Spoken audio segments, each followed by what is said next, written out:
जीवन देने वाले जीवित परमेश्वर पिता के वचन, जकरिया नबी की किताब, अध्याय 6। मैंने फिर आंखें उठाई और क्या देखा कि 2 पहाड़ों के बीच से 4 रथ चले आते हैं और वे पहाड़ पीतल के हैं।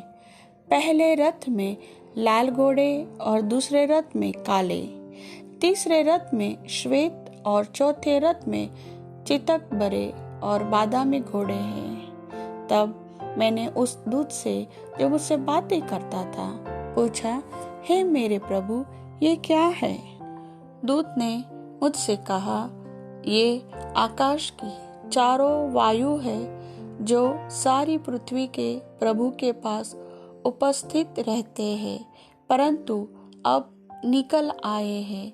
जिस रथ में काले घोड़े हैं वह उत्तर देश की ओर जाता है और श्वेत घोड़े पश्चिम की ओर जाते हैं और चितक बरे घोड़े दक्षिण देश की ओर जाते हैं। और बादामी घोड़ों ने निकल कर चाहा कि जाकर पृथ्वी पर फेरा करे। अतः दूत ने कहा, जाकर पृथ्वी पर फेरा करो। तब वे पृथ्वी पर फेरा करने लगे।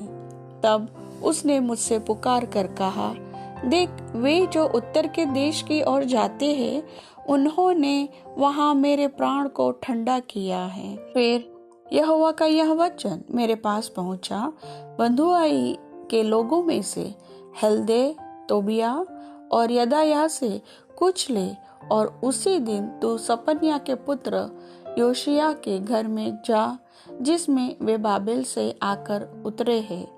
उनके हाथ से सोना चांदी ले और मुकुट बनाकर उन्हें यहोसादाक के पुत्र यहोशू महायाजक के सिर पर रख और उससे यह कहे, सेनाओं का यहोवा यह कहता है, उस पुरुष को देख जिसका नाम शाक है, वह अपने ही स्थान में उगकर यहोवा के मंदिर को बनाएगा। वही यहोवा के मंदिर को बनाएगा और महिमा पाएगा और अपने सिंहासन पर विराजमान होकर प्रभुता करेगा। और उसके सिंहासन के पास एक याजक भी रहेगा और दोनों के बीच मेल की सम्मति होगी। और वे मुकुट हेलेम, तोबिया, यदायाह और सपन्याह के पुत्र हैन को मिले और वे यहोवा के मंदिर में स्मरण के लिए बने रहे।